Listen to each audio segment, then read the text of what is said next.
falar em receita, por falar em receita, estamos vivendo um ambiente de reforma da tributária. Receita, tributo, que sacada. Nossa, que gancho maravilhoso.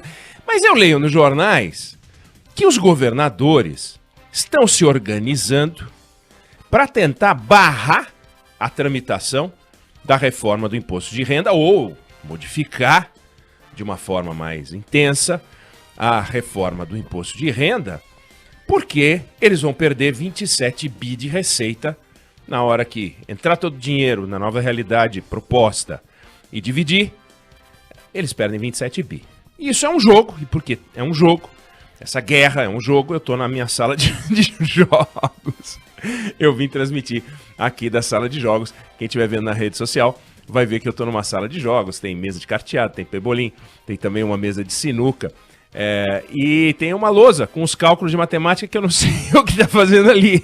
Não tem nada a ver. Sim, tem uma mesa de xadrez ali montada no fundo também. Mas é muito curioso a gente ver o seguinte. O maior interessado, ou melhor, aquele a quem a reforma deveria se voltar, né? Aquele que deveria merecer uma estátua é Sua Excelência, o contribuinte. Quer dizer, todos os entes deveriam estar preocupados, né? Prefeituras, governos estaduais e o governo federal, e dizer, como é que a gente vai tratar melhor o contribuinte? Lembrando que o contribuinte é você, né? A gente chama com esse nome exótico, você anda de bicicleta, te chamam de ciclista. Você está na internet, te chamam de internauta. Você está aqui na rádio, te chamam de ouvinte.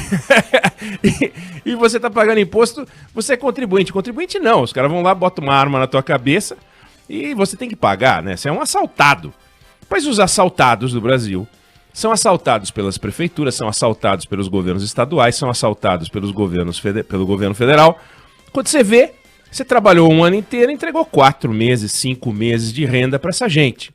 Aí eles ficam discutindo como é que eles dividem o dinheiro deles. Que eles entendem que é deles, né? Mas que é teu. E nessa partição, você dane-se, entendeu? Ele não está preocupado com o que vai ser a sua educação, ele não está preocupado com o que vai ser a prestação de serviços que eles deveriam dar, por exemplo. Não se faz no Brasil obra, não tem dinheiro para investimento. Você tem pontes caindo, você tem estradas em petição de miséria, você tem uma estrutura de educação destruída. E, no entanto, ninguém está falando sobre isso. Aliás, diga-se de passagem, 7 de cada 10 municípios reduziram o gasto com educação no ano passado. 20 estados fizeram a mesma coisa. Então eles economizaram esse dinheiro aí. E aí agora todos estão discutindo a reforma tributária. E os governadores dizem o seguinte, nós não podemos viver com 27 bi a menos, né? Tem 9 estados que não fizeram a reforma da Previdência até hoje. Ou seja, eles falam que eles não podem viver com dinheiro a menos, mas eles também não cortam.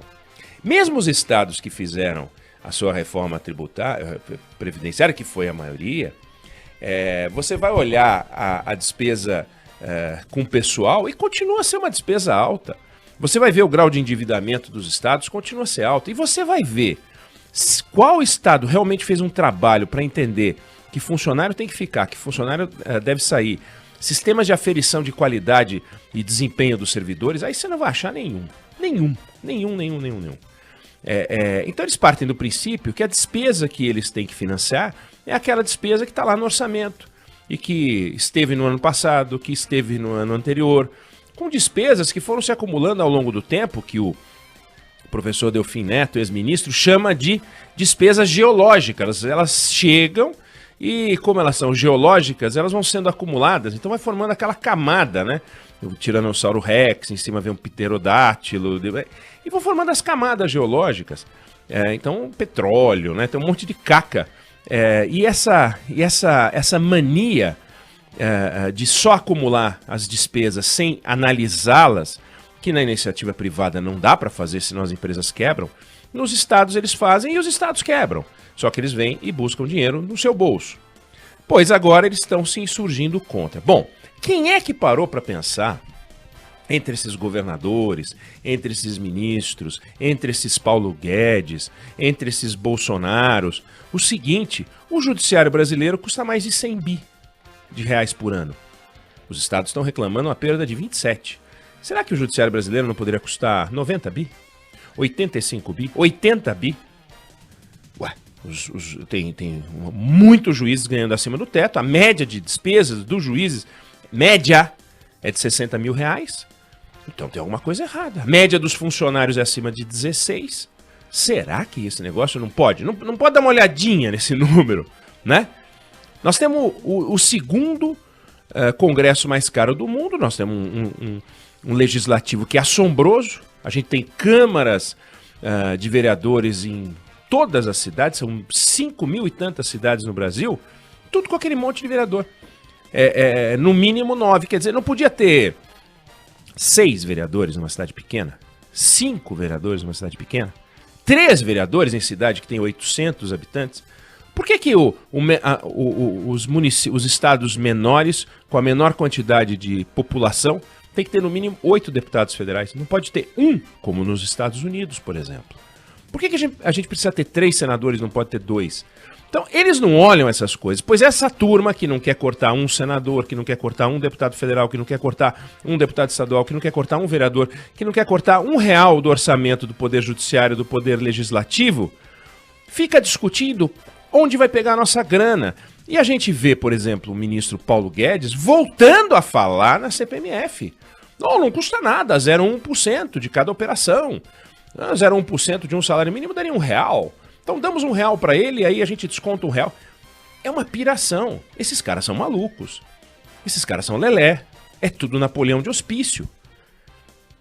Só que de uma desonestidade, porque sugerem que estão trabalhando para a sociedade. Não, eles querem a sociedade trabalhando para eles. Porque se a gente trabalha 12 meses para pagar 5 meses para essa gente, e esse é o custo do Estado brasileiro, entendendo isso de uma forma complexa, todos os 3 níveis e os 3 poderes, mais Ministério Público, pois essa gente não vai olhar quanto é que eles custam.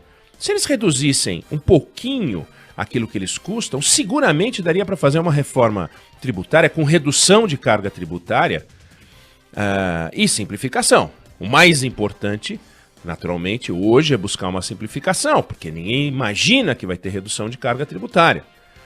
Pois essa desonestidade termina nisso. Os governadores vão brigar porque não querem perder 27 bi.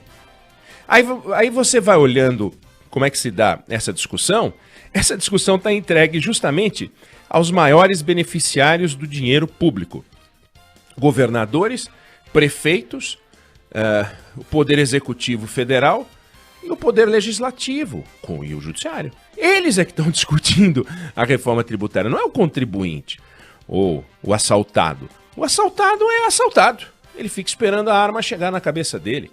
Olha que coisa maluca, que coisa injusta, que coisa imprópria. É isso que está acontecendo hoje no Brasil. Então, sempre que você ouvir que eles estão brigando pela reforma tributária, ninguém está pensando em você. Acho que já deu para perceber. Mas me choca que os governadores não façam um exercício e que eles não possam perder, se não 27, uma parte do dinheiro que eles recebem, e as prefeituras não possam perder uma parte do dinheiro que recebem, como se todo o dinheiro que eles recebem fosse dinheiro importante para nós. Que é para eles sim, porque eles querem distribuir verba, querem fazer rachadinha, querem fazer acordos políticos, querem fazer emendas aos seus orçamentos, querem ganhar a eleição, querem se reeleger. É a pilantragem comendo solta e interferindo no discurso oficial, fazendo a gente acreditar que essa gente trabalha para nós. Então, a notícia de hoje: os governadores estão revoltados e vão se insurgir contra a reforma tributária. Fica parecendo que eles estão defendendo o nosso. E eles falam assim: os estados não podem pagar esse preço, sugerindo que somos nós. Eles estão preocupados com nós, com a gente, conosco. Agora, você vive aonde? Você vive no estado, vive no município, vive na União? Não, você vive na sua casa, que você paga aluguel ou paga prestação, você vive com a sua família, você paga as suas contas, e aí eles vêm e tomam sua grana. Então, é a sua casa que você tem que defender, é o seu patrimônio que você tem que defender, é o seu emprego que você tem que defender, é a sua empresa que você tem que defender. Você não tem que fazer o jogo dessa gente. Eles que se virem. Por que você tem que aprender a cortar, tem que comer cada vez mais barato, tem que comer uma proteína pior, tem que comer menos proteína, tem que submeter os seus filhos a um corte de despesas, e essa gente não tem que submeter nada, nem ninguém a corte de despesa algum. Tem dois tipos de brasileiros, tem os brasileiros que estão no Estado, essa gente está preservada pra caramba, não aconteceu nada com eles. Isso tem que mudar. Olha, se a gente não conseguir mudar a tempo da reforma tributária, e eu torço para que a reforma tributária não passe do jeito que está sendo discutida, nós temos que mudar em 2022, gente. Nós temos que tirar essa gente de 2022. Fazer uma análise criteriosa e ver quem é que merece ser mantido, quem é que tem compromisso com o nosso bolso, quem é que tem compromisso com o nosso interesse. São mentirosos, contumazes, a grande maioria fazendo empulhação e tomando a nossa grana. Então, sempre que te chamarem de contribuinte, lembre-se, você é apenas mais um assaltado.